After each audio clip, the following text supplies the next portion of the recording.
Today we will do the topic problem analysis. Let's start. Problems and opportunity are just a flip sides of the same coin. Your problem is my opportunity. Problems और opportunity जो है वो एक ही सिक्के की दो sides हैं. एक साइड पे प्रॉब्लम्स है तो दूसरे साइड पे क्या है, opportunities. Problems analysis is the process of understanding real world problems and users needs and proposing solution to meet those needs. Problem analysis का जो प्रोसेस है वो तीन तरह की चीज़ों को अंडरस्टैंड मतलब समझने के लिए यूज़ होता है. पहला है real world problems. Second is users need, user की नीड क्या है उसको समझते हैं. Third is प्रोपोजिंग solution, solution propose करना मतलब सोल्यूशन फाइंड आउट करना और बताना. टू मेट दोज नीड्स, हम कैसे उन नीड्स को फुलफिल करें उसके लिए हमें सोल्यूशन बताता है problem analysis. Problem domain must be analysed and understood. Explore a variety of solution domains. जो प्रॉब्लम डोमेन है, जो भी हमारी प्रॉब्लम है उसको एनालाइज करना चाहिए और उसको अंडरस्टूड करना चाहिए, फिर उसे एक्सप्लोर करना चाहिए. Find the optimal solution for the problem among the variety of solutions. बहुत सारे सॉल्यूशंस आपको प्रोवाइड किए जाते हैं एक ही प्रॉब्लम को सॉल्व करने के लिए और उसमें से हमें ऑप्टिमल मतलब एक एप्रोप्रिएट सॉल्यूशन ढूंढना है जिससे हमारी प्रॉब्लम सही तरीके से सॉल्व हो. In order to be able to do problem analysis, we should know what a problem is. हमें पता होना चाहिए कि प्रॉब्लम क्या है, तभी हम उसको एनालाइज कर पाएंगे. A problem can be defined as the difference between things as perceived and things as desired. जैसा things को देखा जाता है और जैसा हमें required होता है. Sometimes the simplest solution is a workaround or revised business process rather than a new system. कभी कभी क्या होता है कि हमारी कोई प्रॉब्लम है तो हमें नया सिस्टम लेने की बजाय उसको हम सॉल्यूशन प्रोवाइड करके उसे सॉल्व भी कर सकते हैं. जैसे हम कपड़ा लेते हैं, अगर कपड़ा फट गया है तो यही सोल्यूशन नहीं है कि हम नया कपड़ा लें, उसकी स्टिचिंग भी हो सकती है, रफ़ू भी हो सकती है. तो वैसे ही जो सॉफ्टवेयर है उसको भी हम क्या कर सकते हैं, रिवाइज कर सकते हैं और वर्क अराउंड करके उसका सोल्यूशन निकाल सकते हैं. चेंजिंग द यूजर्स डिज़ायर और perception may be the most cost effective approach to address a problem. जो यूज़र की रिक्वायरमेंट है वो कभी भी चेंज हो सकती है. That is also problem analysis factor. Practical experience shows many examples where changing the perception led to the highest quality, fastest and cheapest solution available. Practical experience जो होता है वो एक सबसे अच्छा एग्जाम्पल होता है जहाँ पे हम प्रॉब्लम्स को फाइंड आउट कर सकते हैं. और ये फास्टेस्ट और चीपेस्ट कैसे होता है, क्योंकि हम उसको प्रैक्टिकली यूज़ कर रहे हैं. यूज़ करके देखेंगे तभी हम उसके ड्रॉबैक्स को जान पाएंगे ना कि उस सॉफ्टवेयर में क्या प्रॉब्लम है. As problem solvers it is recommended to explore these alternative solutions before leaping into a new system solution. एक नए सिस्टम सॉल्यूशन में जाने से पहले एज अ प्रॉब्लम सॉल्वर, हम अगर प्रॉब्लम सॉल्वर हैं, we are doing problem analysis, तो ये रिकमेंड किया जाता है, मतलब ये चीज़ रिकमेंड की जाती है, बताई जाती है कि हमें उसको एक्सप्लोर करके उसके ऑल्टरनेटिव सॉल्यूशंस देखने चाहिए. सीधा हमें ये नहीं करना चाहिए कि एक नया सॉल्यूशन या नया सॉफ्टवेयर प्रोवाइड कर देंगे. हमें उसी सॉफ्टवेयर को इम्प्रूव करने की कोशिश करनी चाहिए. However, when these alternative activities fail to reduce this gap, then we have to actively change the distance between perception and desire by defining and implementing new systems. जब हमारी कोशिश है कि हम प्रॉब्लम एनालिसिस को अंडरस्टैंड कर सकें और वो प्रॉब्लम इतनी गहरी है, इतनी डीप है that we are unable to solve it, that means we are failed. तो हमें कोशिश करनी चाहिए कि एक नया सॉफ्टवेयर हम इम्प्लीमेंट करें. Now we will discuss the steps of problem analysis. The goal of problem analysis is to gain a better understanding. मतलब मेन गोल क्या है कि हम उसको अच्छी तरह से अंडरस्टैंड करें before development begins of the problem being solved. मतलब कुछ चीज़ें डेवलपमेंट शुरू होने से पहले ही हम सॉल्व कर सके. Okay. Gain agreement on the problem definition, problems को डिफाइन कर सके. अंडरस्टैंड द रूट कोज, उसका रूट कोज मतलब मेन कोज क्या है कि हमारी प्रॉब्लम कहाँ आ रही है कि हमारी बार बार प्रॉब्लम ना आए. The problem define the problem, जो प्रॉब्लम है उसके पीछे क्या प्रॉब्लम है, रूट कोज क्या है. Identify the stakeholders and the users, users को समझने की हम कोशिश करें क्योंकि मेन जो प्रॉब्लम है वो यूज़र्स के पास ही मिलती है. जैसा हमारा यूज़र होगा वैसा ही सॉफ्टवेयर होगा. यूज़र अगर उसको ठीक तरह से यूज़ कर पा रहे हैं और हम यूज़र को समझ पा रहे हैं तो हमारा सॉफ्टवेयर बिल्कुल ठीक चलेगा. Define the solution system boundary, solution system boundary को डिफाइन करना बहुत ज़रूरी है जिससे हमें हर तरह का सॉल्यूशन प्रॉब्लम से रिलेटेड मिलता रहे. Identify the constraints to be imposed on the solution. Constraint means validation लगाना, हर तरह की वैलिडेशन लगाना बहुत ज़रूरी है, इम्पोज करना बहुत ज़रूरी है ताकि हमारे सिस्टम में कोई भी प्रॉब्लम ना आए. What is problem analysis? The main objective of problem analysis is to obtain the clear understanding of the users requirements.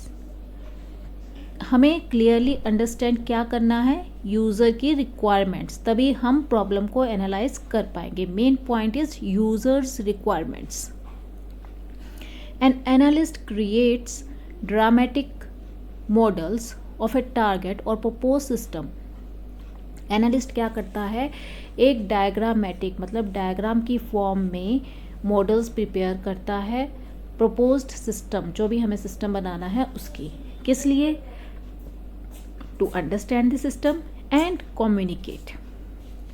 उसको सिस्टम को अंडरस्टैंड करने के लिए, कम्युनिकेट का मतलब है दूसरों को वो समझा भी पाएँ और खुद भी समझ पाएँ. कम्युनिकेट के अंडर 2 पॉइंट्स है, टू डेमोन्स्ट्रेट और clarify understanding of the existing system and to obtain feedback from users और क्लाइंट्स. क्लाइंट से अगर हम फीडबैक लेते हैं तो हमारा जो सिस्टम है वो और क्या हो जाता है, इम्प्रूव हो जाता है, गुड क्वालिटी का हो जाता है, क्योंकि इससे हमें ये पता चलता है हमारे सिस्टम में क्या ड्रॉबैक्स है. To describe unambiguously the proposed computer system or users clients and to the programming team. बिना किसी मिस्टेक के, बिना किसी डुप्लीकेसी के हम unambiguously उसको प्रपोज कर सकें. According to Douglas T. Rose, a model answers questions. एक जो मॉडल होता है वो हमारे सारे सवालों का जवाब देता है. The definition of a model is M models A if M answers questions about A. M जो है अगर वो उसके आंसर्स देता है A के बारे में, हर तरह के आंसर बताता है, तो M is the model of A. A is the software and M is its model. We need to model complex systems in the real world or in order to understand them. Complex systems को understand करने के लिए हम real world examples देकर उनको model बनाते हैं. For example, we create computerized models of the real world to manipulate large amount of data and hence derive information which can assist in decision making. ऐसी information हम drive करते हैं, मतलब लेते हैं, जिससे हमें डिसीजन मेकिंग में, अपने आगे सॉफ्टवेयर में डिसीजन बनाने में हेल्प मिले. Modeling techniques are extremely useful in tackling the complexity which is found when attempting to analyze and understand a system. तो क्या हमने इसमें अंडरलाइन करना है, टैकलिंग दी कम्प्लेक्सिटी. कम्प्लेक्सिटी को टैकल करने में, हैंडल करने में हेल्प करता है. Models are also extremely useful communication tools. क्या है ये? बहुत ही ज़्यादा यूजफुल कम्युनिकेशन टूल है. that is complex ideas and concepts can be captured on paper and can be shown to users and clients for clarification and feedback. किस चीज़ के लिए यूज़र्स और क्लाइंट्स को दिया जा सकता है? फॉर क्लैरिफिकेशन एंड फीडबैक्स के लिए, और for distribution to other professionals, और प्रोफेशनल्स जो है उनको डिस्ट्रीब्यूट करने के लिए, बांटने के लिए, team members, contractors etcetera. Professionals, team members और कंट्रैक्टर्स को बांटने के लिए ये यूज़ किया जाता है। In this respect the final models created in the design and development phases of a system are essentially paper based prototypes। तो जो हम ये मॉडल बनाते हैं, प्रॉब्लम एनालिसिस होती हैं, तो मोस्टली वो क्या होती है? पेपर बेस्ड होती है, एक कागज़ पे बना के दूसरों को दी जाती है जिससे वो अंडरस्टैंड किया जा सके। यूज़र को दिया जाता है, जैसे डाटा फ्लो डायग्राम हम बनाते हैं तो वो एक फ़्लो शो करता है और यूज़र को अंडरस्टैंड होना चाहिए, इस तरह का फ़्लो हम बनाते हैं। Data flow modelling is also known as structured analysis. जो डाटा फ्लो मॉडलिंग है उसे हम क्या कहते हैं? Structured analysis. Here the aim is to identify the functions performed in the problem and data consumed and produced by these functions. इसमें क्या M क्या है इसका? टू आइडेंटिफाई द फंक्शंस, कौन कौन से फंक्शंस हमें अपने सॉफ्टवेयर में डालने हैं, performed in the problem and data consume, कितना डाटा आपका कंज्यूम किया जाता है, and produced by this functions. अब कौन सी मॉडलिंग टेक्निक्स हम यूज़ कर सकते हैं इसमें? The 3 most important modelling techniques used in analysing and building information systems are, कि प्रॉब्लम को एनालाइज करने के लिए और उसका एक सिस्टम, इंफॉर्मेशन सिस्टम बिल्ड करने के लिए। अभी हमने पढ़ा था पेपर पे डालना होता है, तो पेपर पे डालने के लिए कौन कौन से सिस्टम्स आप इसमें यूज़ करते हैं? First is data flow diagrams, DFDs भी कहते हैं हम इसको। Data flow diagrams model events and processes, that is activities which transform data. कौन सी एक्टिविटीज़? जो दिखाता है कि डाटा कैसे ट्रांसफर हो रहा है विद इन अ सिस्टम, एक सिस्टम के अंदर डाटा कैसे हमारा फ्लो करेगा, वो हम DFDs के थ्रू फॉलो करते हैं। DFDs examine how data flows into, out of and within the system. Input क्या होगा, आउटपुट क्या होगा, और उसके अंदर की processing within the system क्या होगी। Data can be understood as anything, that is raw material, field information, ideas etcetera.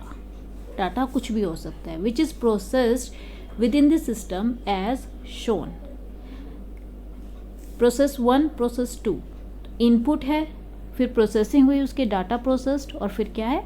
Output data. Second is logical data structure modelling, LDS। Logical data structures LDS represent a system's information and data in another way.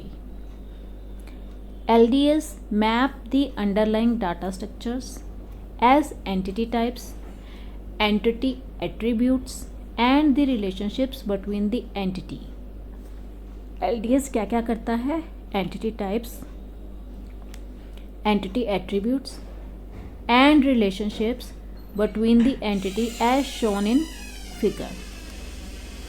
तो figure में क्या दिखाया हुआ है? Entity 1, entity 2 दोनों क्या है? आपस में रिलेटेड है LDS में। Entity life histories, entity life histories describe changes, क्या डिस्क्राइब करता है? Changes which happen to things, entities within the system as shown in figure. ऊपर एंटिटी है टॉप पे, स्टार्ट, लाइफ, एंड। 3 प्रोसेसेस हमने पढ़े। Start means input, end means output आ गया, और लाइफ मीन्स आपका प्रोसेसिंग चल रहा है, और जितने भी एक्शंस है वो नीचे हम उसको एक्सप्लेन कर देते हैं। These 3 techniques are common to many methodologies and are widely used in system analysis. ये तीनों जो टेक्नोलॉजीज हमने पढ़ी हैं ये किस में यूज़ होती हैं? सिस्टम एनालिसिस में, प्रॉब्लम को एनालाइज करने में। Notation and graphic styles may vary across methodology, but the underlying principles are generally the same. हम इन तीनों में से कोई भी एक टेक्नोलॉजी यूज़ करके अपने प्रॉब्लम एनालिसिस को पेपर पे ड्रॉ कर सकते हैं, पेपर पे उतार सकते हैं. तो थोड़ा सा मेथड में चेंजेस आते हैं तीनों में. बाकी जो मेथड, जो हमारा टेक्निकल एम है कि हम एक प्रॉब्लम को डिफ़ाइन कर सके, वो हम तीनों में से किसी से भी अच्छी तरह से डिफ़ाइन कर सकते हैं. इन SSADM, Structured Systems Analysis and Design Methodology, system analysts and modelers use the above techniques to build up 3 interrelated views of the target system, which are cross-checked for consistency. Problem analysis. After the requirements are elicited and collected, सारी requirements जो है हमारे पास आ जाती हैं, they are basically unorganized set of data. तो वो क्या है, जब हमारे पास जो सारी इन्फॉर्मेशन आती है कि एक जो कंपनी है उसको सॉफ्टवेयर चाहिए, तो कैसे वो अरेंज करेगा, वो सब कुछ ये होता है, वो अनऑर्गेनाइज डाटा होता है. हमें उसे एज अ सॉफ्टवेयर डेवलपर या रिक्वायरमेंट एनालिसिस करने के लिए हमें उसे अरेंज ऑर्गेनाइज करना होता है. दे मे बी इनकम्प्लीट. उसे कंप्लीट कौन करेगा? हम करेंगे. हम यूज़र से जाके उसकी सारी प्रॉब्लम्स डिस्कस करेंगे, रिक्वायरमेंट्स को डिस्कस करेंगे और फिर उसे कंप्लीट करेंगे. क्योंकि कई बार यूज़र को नहीं पता होता कि उसे क्या बताना है, तो हम उससे सब क्वेश्चनिंग करेंगे, अपनी क्वेरीज पूछेंगे कि ऐसे ऐसे आपको चाहिए, तो वो बताएंगे कि येस वी नीड और not. Impossible, difficult to implement, मतलब जैसी उन्हें रिक्वायरमेंट्स दी हैं वो मुश्किल भी हो सकती हैं कि उनको पता ही नहीं है सॉफ्टवेयर डेवलपमेंट में ये चीज़ें हो सकती है, नहीं हो सकती, तो वो कुछ कैंसिल भी करनी पड़ती हैं. टू जनरल, बहुत ही जनरल, आसान है. लैक सम बेसिक फंक्शनैलिटी, उसमें कोई बेसिक फंक्शनैलिटी नहीं है, लैकिंग है. और may be expressed in different context, that is they may not be applicable in the context of a computerize system, कि वो एक कंप्यूटराइज सिस्टम पे एप्लीकेबल के लायक नहीं है. So they must still be analysed. उसे क्या करना चाहिए, हमें एक प्रॉब्लम एनालिसिस के अकॉर्डिंग हमें उसे एनालाइज करने की ज़रूरत है. The requirements analysis, also termed as problem analysis, is the next very important activity after requirements elicitation and gathering. जब हमने सब कुछ रिक्वायरमेंट्स ले ली हैं, उसके बाद हमारा मेन पॉइंट क्या आता है, रिक्वायरमेंट एनालिसिस, या फिर उसे कहते हैं प्रॉब्लम एनालिसिस. अब एनालिसिस कौन करता है? एनालिस्ट. तो एनालिस्ट क्या करता है? Analyse, refine and study the gathered requirements. वो उसको एनालाइज करता है, रिफाइन करता है और स्टडी करता है. In order to make it consistent, feasible and valid. In order to obtain a complete consistent set of specifications during analysis, the following should be done. First point क्या है? Necessary information should be collected from each source and noted properly. Her source से आपको एक information collect करनी है अच्छी तरह से. Analysts should make sure that real needs of customers and users are covered. मतलब हर तरह की नीड्स जो एक कस्टमर की और यूज़र की होती हैं वो क्या होनी चाहिए? कवर्ड होनी चाहिए. The gathered information should be organised. अब इसमें क्या होना चाहिए? उसको ऑर्गेनाइज करना है into respective subsets so that it can be evaluated for completeness and consistency. The useless requirements are omitted and if ambiguity is there then such ambiguities are eliminated.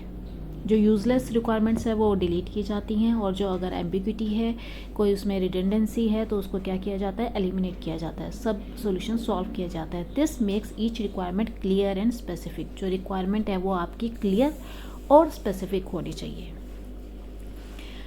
Contradictions that may exist in the formation gathered from various stakeholders should be resolved. Contradictions मतलब एक बंदा कुछ और password दे रहा है, दूसरा कुछ और पासवर्ड दे रहा है, तो वो उस टाइप की जो कंट्राडिक्शंस है वो सारी आपकी रिमूव होना चाहिए. This confirms the consistency and achieves goals and objectives.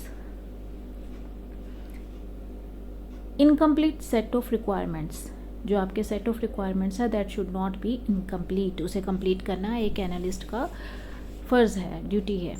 Should be overlooked Incompleteness occurs due to inability of the customer to visualize the system that is to be developed and anticipated all the features that would be required.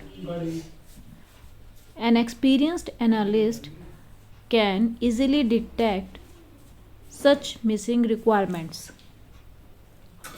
and suggest to customer for consideration and approval.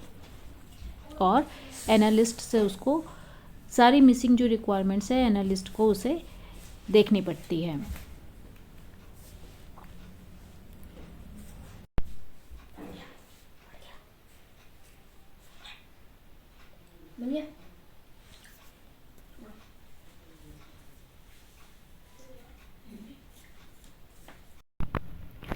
Today we will do the topic problem analysis. Let's start. Problems and opportunities are just flip sides of the same coin. Your problem is my opportunity. Means जो problems और opportunity होती हैं वो एक ही coin की दो sides हैं. एक साइड पे अगर प्रॉब्लम है तो दूसरे साइड पे क्या है, opportunities. Problem analysis is the process of understanding real world problems. Real world problems को अंडरस्टैंड करने के लिए हम प्रॉब्लम एनालिसिस प्रोसेस को फॉलो करते हैं. And users needs and proposing solutions to meet those needs. और क्या समझते हैं, यूज़र की नीड को और उसकी नीड्स के सॉल्यूशन प्रोवाइड करने के लिए. Problem domain must be analysed and understood. Explore a variety of solution domains. Find the